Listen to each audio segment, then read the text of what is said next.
Hello guys, welcome to my channel Maths with Magic. Today we'll discuss questions from exercise 10D, okay? And this question is based on tax, type of tax, sale tax, value added tax and any type of tax. देखो previous exercise में हम लोगों ने क्या देखा था, discount मिलता था। तो डिस्काउंट जो होता था एमआरपी पे मिलता, तो डिस्काउंट का जो भी प्राइस होता था वो एमआरपी से क्या होता था, माइनस होता था, तब सेलिंग प्राइस निकलता था, ठीक है। लेकिन यहाँ पे सेल टैक्स जो होगा, किसी तरह का भी टैक्स जो भी होता है, ठीक है। अब तो ये वैट चलता नहीं है, अब तो जीएसटी हो गया, ठीक है। तो किसी तरह का भी टैक्स होता है ना, तो वो क्या होता है कि जो भी प्राइस है, अमाउंट है, प्राइस जो भी है, ठीक है, जो भी आपका जितना भी प्राइस है उसमें क्या हो जाता है, ऐड हो जाता है टैक्स, ठीक है ना। और उसके बाद एसपी निकलता है, ठीक है। तो कॉस्ट प्राइस में टैक्स, जो भी टैक्स है, जितना भी टैक्स है वो ऐड होता है टैक्स का अमाउंट, तब सेलिंग प्राइस होता है, ओके। तो चलो हम लोग क्वेश्चन देखते हैं और अच्छे से समझते हैं। बस इतना ध्यान देना, टैक्स किसी तरह का भी टैक्स जो मेन प्राइस होता है उसमें ऐड होता है, लेकिन डिस्काउंट क्या होता है, वो माइनस होता है एमआरपी में से, तब सेलिंग प्राइस निकलता है, ठीक है। चलो अब एक एक करके क्वेश्चन देखते हैं। See first question of exercise 10C. What is here given? The CP, right? Exercise 10C. The least price of the refrigerator is 14,650. Okay, and if 6% is charged as a sale tax लगा 6%। और ये tax किस पे लगता है, जो amount है, जो लिस्ट, जो कॉस्ट प्राइस है, उस पे टैक्स लगता है। टैक्स हमेशा किस पे लगता है, सीपी पे, कॉस्ट प्राइस पे।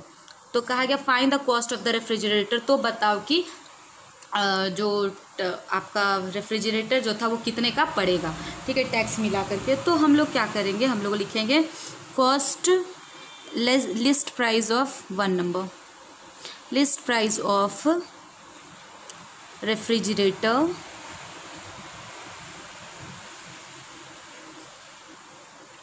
इज इक्वल टू रुपीज़ 14,650, ठीक है। और टैक्स कितना लगा, सेल टैक्स हो गया जाके आपका, सेल टैक्स जो हो गया वो आपका 6% है। किस पे टैक्स, किस पे होता है वो आपका, ऑफ 6% ऑफ व्हाट, रुपीज़, जो लिस्ट प्राइस है उस पे होगा। तो कितना निकलेगा, देखो 6% हटा नीचे 100, ऑफ का मतलब इनटू 14,650। तो ये इससे डिवाइड हो गया, और फिर डिवाइड करके आंसर क्या आएगा, वी विल गेट इतना टैक्स हो गया। तो टैक्स क्या होगा, तो सेलिंग प्राइस क्या हो जाएगा फिर हम लोगों का, सेलिंग प्राइस होगा बिल अमाउंट, यहाँ पे क्या पूछ रहा था, कॉस्ट ऑफ द रेफ्रिजरेटर। तो कॉस्ट ऑफ द रेफ्रिजरेटर क्या होगा, कॉस्ट ऑफ द रेफ्रिजरेटर, ठीक है, जीरेटर हो जाएगा आपका, जो ये लिस्ट प्राइस था उसमें, यहाँ पे लिस्ट प्राइस दिया था, तो लिस्ट प्राइस में ये अमाउंट भी क्या हो जाएगा, ऐड हो जाएगा, ठीक है, रुपीज़ 879। तो ऐड करने पे हम लोग को कितना मिलेगा, 15,529 रुपीज़, ओके।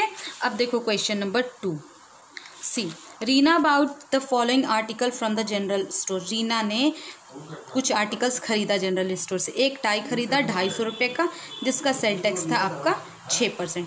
एक मेडिसिन लिया, मेडिसिन आपका 625 रुपये का था और टैक्स था 4%। उसी तरीके से कॉस्मेटिक लिया, जिसका इतना प्राइस था और टैक्स इतना लगा। क्लोथ इतना लिया, इतना टैक्स लगा। तो बताओ टोटल अमाउंट कितना रीना को पे करना पड़ा। तो सबसे पहले आपका देखो कॉस्ट ऑफ टाई का कॉस्ट क्या है, रुपीज़ 250, ओके, 250 रुपीज़ लगा।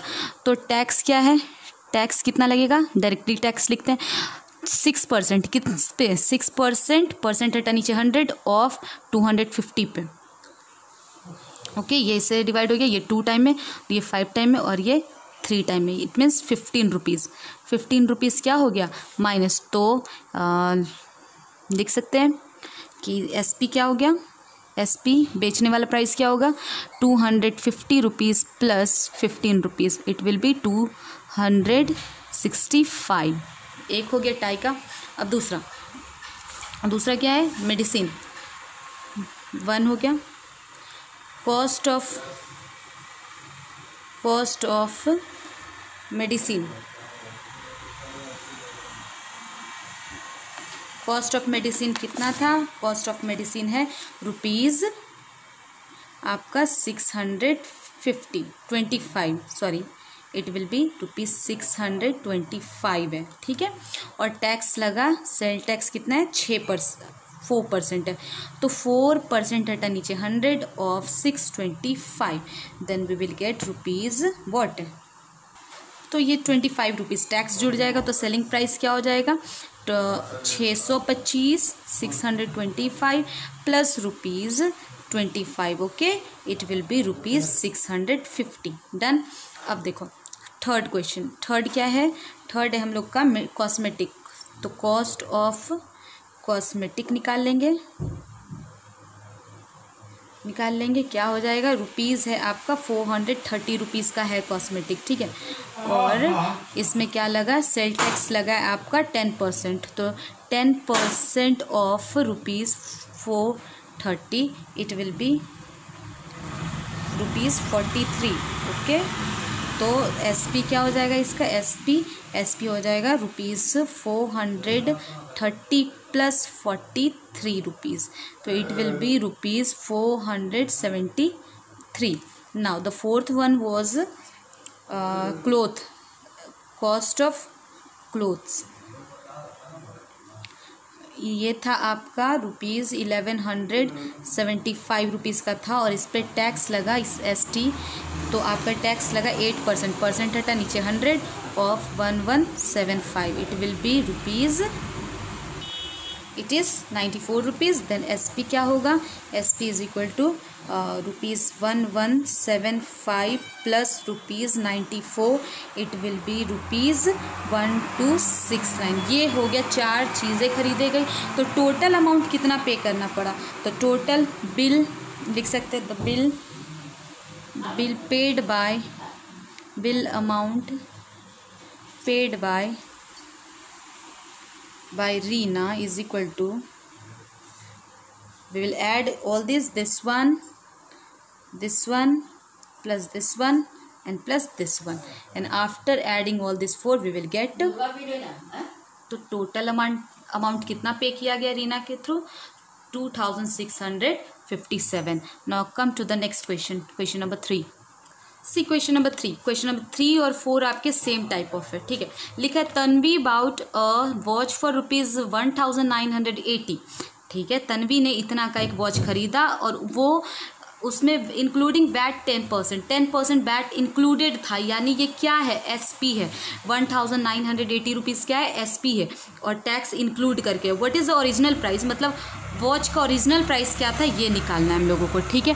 तो देखो ओरिजिनल प्राइस तो अभी नहीं पता, तो हम क्या कर लेंगे, और ये क्या है, SP दिया है, ये क्या है, this is the SP, okay.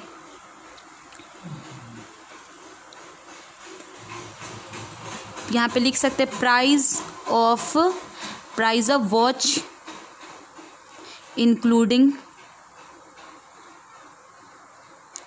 10% VAT is equal to ₹1980, ये तो दिया है, तो इसे लिख लिया। अब देखो let the original offer original, ठीक है, प्राइस ऑफ द वॉच अपने से क्या मान लेंगे, X मान लेंगे, ठीक है। वॉच को क्या मान लिया, प्राइस को X मान लिया।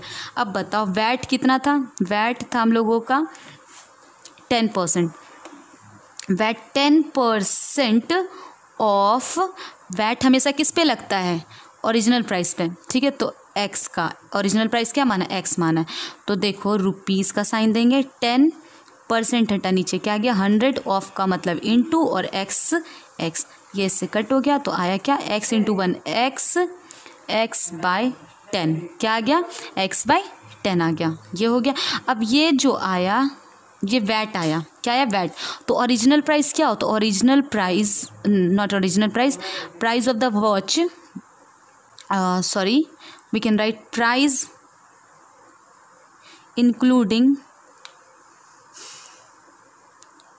VAT is equal to VAT मिला करके, तो ये था original price plus VAT include करेंगे, वैट यानी 10x, ओके 10, तो इन दोनों का एलसीएम क्या होगा 10 से 1 कितनी बार में कटा, 10 टाइम में 10 इंटू एक्स, 10x प्लस ये आपका 1x यानी 11x बाई 10, ध्यान से समझना इसको। 11x/10।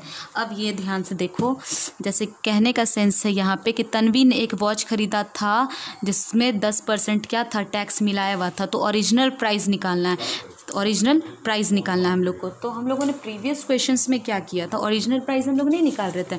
हम लोग का ओरिजिनल प्राइस प्रीवियस में दिया होता था, लिस्ट प्राइस यानी ओरिजिनल प्राइस दिया हुआ है, और फिर हम लोग निकालते थे कितने का वो पड़ा, ठीक है ना। मतलब हम लोग निकालते थे कि इस टैक्स देने के बाद कितने का वो चीज़ पड़ा। लेकिन इस बार हमें ओरिजिनल प्राइस नहीं पता, तो हम ओरिजिनल प्राइस को पहले क्या मान लिए, इसे भूल जाते उस लाइन को, एक्स माने। तो वैट 10% लगा, तो 10% किस पे लगेगा, ओरिजिनल प्राइस पे। तो 10% ऑफ ओरिजिनल प्राइस यानी x will get x/10 after solving. अब देखो, तो प्राइस इंक्लूडिंग वैट, वैट मिला के कितने का पड़ेगा, अगर कोई भी चीज़ है तो x प्लस इतना पड़ेगा वो चीज़ का दाम, तो इतना आया। तो ये जो है दिस वन, ये इसके बराबर नहीं आ गया, ये जो है इसके बराबर आएगा, क्योंकि अगर हम x के अकॉर्डिंग माने तो ये हो गया प्राइस, वैट मिला करके ये प्राइस हो गया। लेकिन ओरिजिनल में कितना दिया, इतना दिया है। तो कह सकते हैं कि 11x/10 is equal to ₹1980। Done.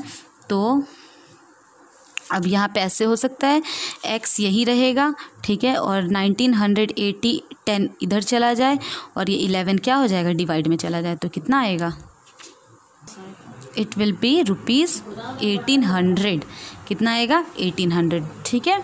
तो कह सकते हैं hence the original price of the watch is equal to ₹1800। Done. और इसी तरीके से हम लोग क्वेश्चन नंबर 4 भी बनाएंगे और क्वेश्चन नंबर 5 भी बनाएंगे, और जितना क्वेश्चन नंबर 5 आप ट्राई करना नहीं बनेगा, then I will explain you in my next video. Thank you.